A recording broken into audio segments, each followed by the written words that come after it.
요한복음 10장 32절에서 42절 말씀. 예수께서 대답하시되 내가 아버지로 말미암아 여러 가지 선한 일로 너희에게 보였거늘 그 중에 어떤 일로 나를 돌로 치려 하느냐. 유대인들이 대답하되 선한 일로 말미암아 우리가 너를 돌로 치려는 것이 아니라 신성 모독으로 인함이니 내가 사람이 되어 자칭 하나님이라 함이로라. 예수께서 이르시되 너희 율법에 기록된 바 내가 너희를 신이라 하였노라 하지 아니하였느냐. 성경은 패하지 못하나니 하나님의 말씀을 받은 사람들을 신이라 하셨거든. 하물며 아버지께서 거룩하게 하사 세상에 보내신 자가 나는 하나님의 아들이라 하는 것으로 너희가 어찌 신성 모독이라 하느냐. 만일 내가 내 아버지의 일을 행하지 아니하거든 나를 믿지 말려니와 내가 행하거든 나를 믿지 아니할지라도 그 일은 믿으라. 그러면 너희가 아버지께서 내 안에 계시고 내가 아버지 안에 있음을 깨달아 알리라 하시니 그들이 다시 예수를 잡고자 하였으나 그 손에서 벗어나 나가시니라. 다시 요단강 저편 요한이 처음으로 세례 베풀던 곳에 가사 거기 거하시니 많은 사람이 왔다가 말하되 요한은 아무 표적도 행하지 아니하였으나 요한이 이 사람을 가리켜 말한 것은 다 참이라 하더라. 이리하여 거기서 많은 사람이 예수를 믿으니라. 아멘. 함께 기도하겠습니다. 하나님, 오직 말씀으로 예수 따라 나아가며 말씀으로 나의 믿음을 세워나가는 믿음 되어가기 원합니다. 오늘도 말씀으로 보여주시고 말씀하여 주셔서 말씀 속에 우리 하나님을 온전히 누려가는 나의 삶이 되어갈 수 있도록 동행하여 주시옵소서. 이 모든 말씀 우리 주 예수 그리스도의 이름으로 기도하였습니다. 아멘. 할렐루야. 우리에게 말씀을 주시고 또 그 말씀으로 주의 뜻을 따라 살아갈 수 있는 은혜를 주신 우리 하나님의 이름을 높이 찬양합니다. 오늘 우리 함께 나눌 말씀의 제목은 말씀으로만이라고 하는 말씀의 제목입니다.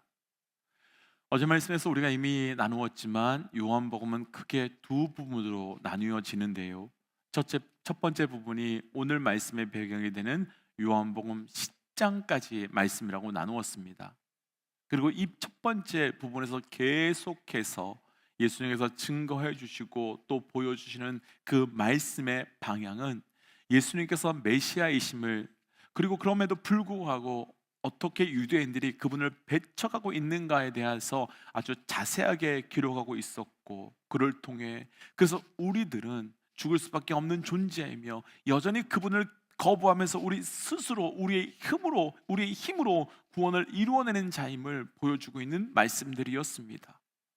특별히 오늘 말씀은 말씀을 온전히 사용하지 못하는, 아니 한 걸음 더 나아가서 말씀을 잘못 사용하고 있는 그 유대인들의 모습을 보여줌으로써 그 요한복음 1장에서 나는 육신이 말씀이 되어 우리 가운데 가시는 예수님을 왜 여전히 거부하고 왜 받아들이지 않는지에 대한 결론, 그 결론에 해당되는 말씀입니다.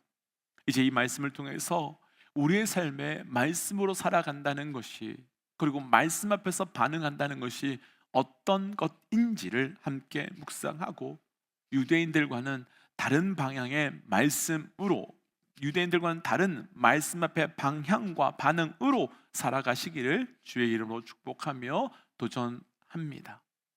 말씀으로만, 먼저 어제 본문 31절과 오늘 본문 32절을 함께 연이어서 함께 좀 읽어보도록 하겠습니다. 31절부터 함께 읽지요.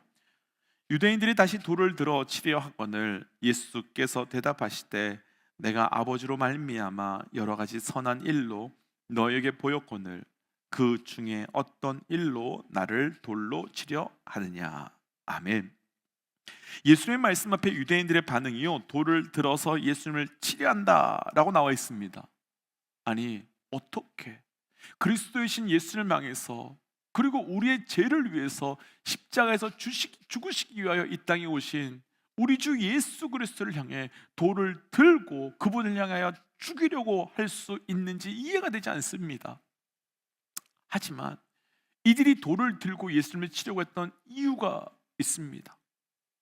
어제 말씀인 24절 말씀을 보시면요, 유대인들은 예수님을 향해서 왜 우리 마음을 의욕하게 하려 하느냐라고 말하며 그리스도이면 밝히 말해달라라고 구했었습니다.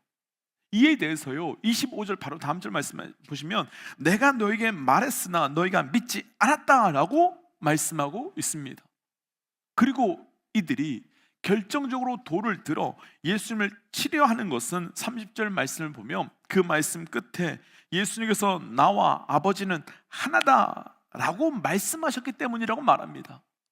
이들은 예수님께 당신이 그리스도면 말씀해 주십시오 라고 말씀을 구했습니다. 그리고 예수님은 말씀해 주셨습니다. 그런데 이들은 그 말씀으로 반응하지 않고 또 다른 말씀에 반응함으로 돌을 들어서 예수님을 치려고 했던 겁니다. 무슨 이야기일까? 신명기 13장 말씀에서는 누구든지 하나님을 배반하게 하거나 혹은 하나님의 말씀에서 꿰어내려고 한다면 그 악을 제거하라 라고 말씀하셨습니다. 그러니까 이들은 예수님이 내가 그리스도라고 말했음에도 불구하고 그것을 받아들이지 못하기 때문에 그 말씀 그 자체이신 예수를 향하여 돌을 들어 잘라 버리려고 한 것입니다. 분명 유대인들은요 예수님의 말씀을 듣고 돌을 들어서 쳐 죽이려고 하면서 자신들은 말씀으로 반응하고 말씀으로 살고 있다고 강력한 확신을 가지고 있었을 것입니다. 그리고 그 확신이 너무 강력한 나머지 그 말씀으로 사람을 쳐 죽이려고 했던 것이지요. 그런데 이들의 문제는 말씀으로 반응했다고 하는 그 자리가 사실은 가장 말씀을 어기며 말씀을 거부하는 자리가 되었으며 실제로는 말씀으로 반응한 것이 아니라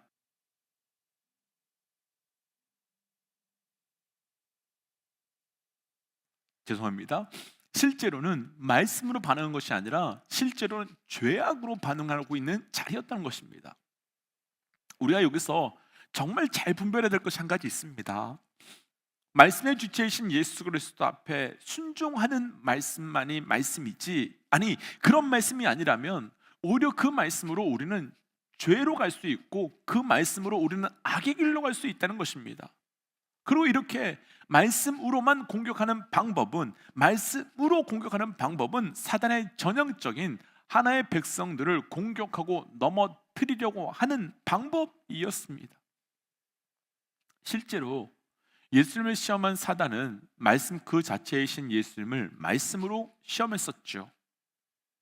마태복음 4장에서 예수님을 시험했던 두 번째 방법이 마귀는 시편 말씀을 가져와서 성전에서 뛰어내리면 그가 너를 위하여 그의 사자들을 명하여 보내어 너를 받들어 돌에 부딪히지 않게 할 것이다 라고 하는 시편의 말씀으로 예수님을 공격하고 예수님을 시험했습니다.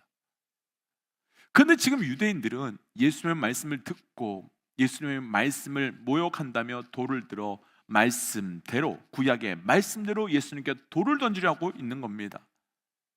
여기서 말씀으로 살아가야 하는 우리가 온전하게 분별해야 될 것이 있습니다. 말씀 그 자체는 온전히 거룩하고 완전한 것이 바로 말씀입니다. 하지만 그 말씀 앞에 순종이 아닌 다른 그 무엇으로 반응하려 한다면 말씀 앞에 엎드려야 하는 우리가 말씀을 도구로 사용하는 사람이 될 수밖에 없고 결국 말씀을 지킨다며 죄를 지을 수밖에 없습니다. 그러니까 우리는 말씀에 붙잡혀서 살아가야 되는 삶이 되는 것이지 우리는 말씀을 붙잡고 말씀을 도구처럼 휘둘러서는 안 된다는 것입니다. 분명 유대인들은 자신들이 말씀으로 예수님께 반응하고 있다고 확신했을 것입니다. 그러나 그것은 자신들의 판단이며 자신들의 생각이었을 뿐 말씀 앞에 순종하는 삶이 아니었으며 말씀으로만 살아가는 삶이 아니었습니다. 이에 대해 예수님께서는 우리가 조금 전에 읽었던 32절 말씀에서 여러 가지 선한 일을 너에게 보였는데 너희는 어떻게 나를 돌로 치려 하느냐라고 말씀하셨던 겁니다. 그렇다면 예수님께서 말씀하신 선한 일은 무엇을 말씀하신 것이겠습니까? 여기서 예수님께서 말씀하신 선한 일은 좋은 일, 착한 일, 혹은 어렵고 힘든 사람을 도와주시고 살려주신 그런 일, 그런 것 말씀을 의미하는 것이 아닙니다.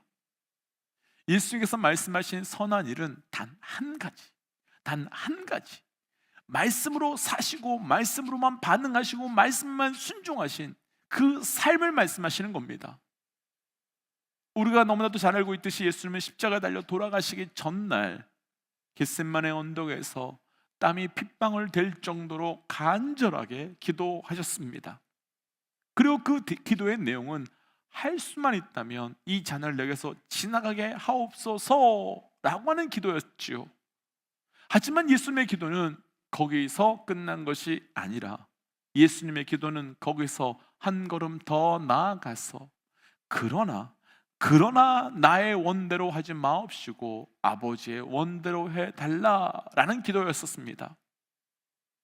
예수님의 삶은 완전히 완벽하게 선한 삶을 살아오셨습니다. 그리고 예수님의 삶이 완전히 완벽한 선한 삶을 사신 이유는 단 한 가지였습니다. 말씀으로 사셨고 말씀으로만 반응하셨고 말씀을 성취하셨고 말씀의 열매를 맺으셨기 때문입니다. 이렇게 본다면 말씀으로 살았지만 말씀으로 살지 않은 유대인들도 열매를 맺기는 맺었습니다. 그러나 그 열매는 죄의 열매이며 악의 열매였습니다. 믿음의 동역자 여러분, 우리 모두는 다 같이 말씀으로 살아가는 믿음의 사람입니다. 특별히 이 아침 이렇게 말씀을 나누실 정도면 더 말씀으로 사시는 분들이라 확신합니다. 하지만 우리는 절대로 유대인들 같이 말씀을 도구로 삶아서 말씀으로 돌을 들고 말씀 때문에 예수님을 죽이는 그런 삶을 살면 안 됩니다. 우리가 할 것은 말씀 앞에 순종이며, 그리고 돌을 들어야 한다면 그 돌은 다른 사람들을 위한 것이 아니라 바로 나를 향해 돌을 들어야만 더 말씀으로 살아가고 그때 내 삶에 말씀으로 끌어가게 되는 겁니다. 도전하기는 그래서 오직 말씀으로만 살아가는 삶이, 말씀으로만 나아가는 삶이 되어가시기를 주의 이름으로 도전합니다.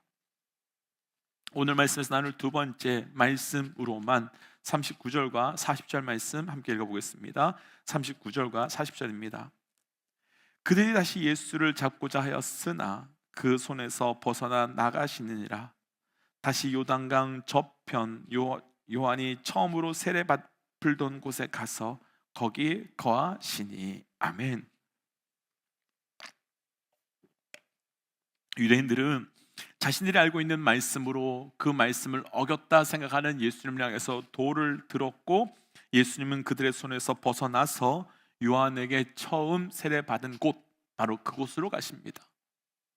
왜 이렇게 말씀이 진행되고 있는 걸까? 어제 말씀과 오늘 서론 말씀에서 나눴지만 요한복음은 두 부분으로 나뉘어서 말씀이 진행되는데, 첫 번째 파트에 해당되는 말씀이 1장부터 10장까지의 말씀에서 예수님께서는 메시아이심에도 불구하고 어떻게 유대인들이 그분을 배척하고 있는가에 대해서 자세하게 기록하였던 말씀이었고, 그래서 너희들은 죽을 수밖에 없는 존재고 너희들 중에서 너희들 스스로 구원에 이를 수 있는 자는 하나도 없다, 그것을 보여주는 말씀이었다고 여러 번 나누었었습니다.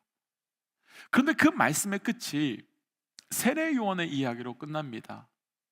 혹시 요한복음 1장의 말씀이 어떻게 시작되었는지 기억하시는지요? 빛이신 예수 그리스도께서 오셨는데 사람들은 그 빛을 알아보지 못하는 것으로 말씀이 시작되었었습니다.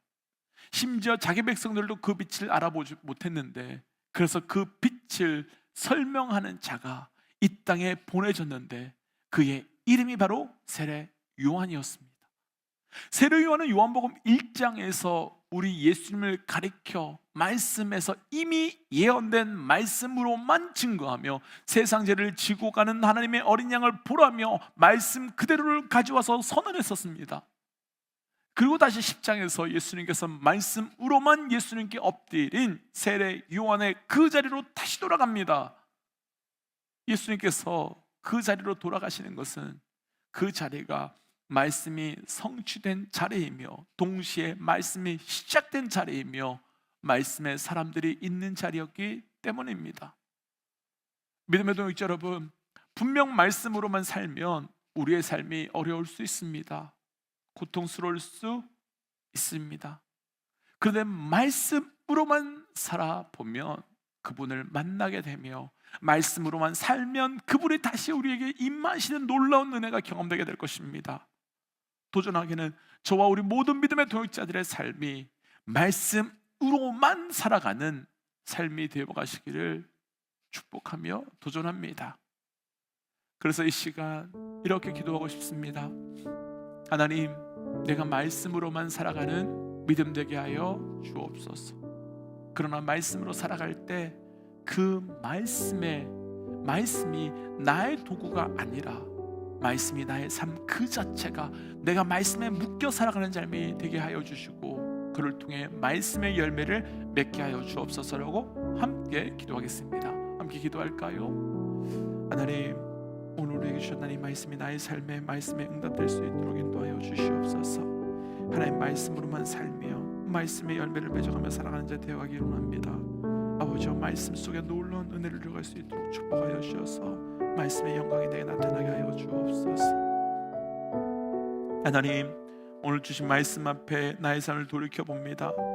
아버지, 내가 다른 곳으로 살아가는 것이 아니라 오직 말씀으로만 살아가는 자 되게 하여 주시고 말씀의 열매를 맺어가는 자 되게 하여 주시옵소서. 하나님, 말씀을 주셨는데 그 말씀을 내가 도구로 삼고 하나님, 그 말씀 때문에 내가 다른 사람을 죽이며 친 자가 아니라 말씀으로 내가 깊이 있게 살아가는 회복의 은혜가 누려질 수 있도록 동행하여 주옵소서. 이 모든 말씀 우리 주 예수 그리스도의 이름으로 기도하였습니다. 아멘. 믿음의 동역자 여러분, 말씀에 충만한 은혜가, 말씀으로 살아가는 은혜가 오늘 하루 우리에게 있으시기를 주의 이름으로 축복합니다. 함께 선포하고 삶의 자리로 또 기도의 자리로 나아가지요. 함께 선포하겠습니다. 하나님은 살아계십니다. 아멘. 승리하십시오. 함께 기도하겠습니다.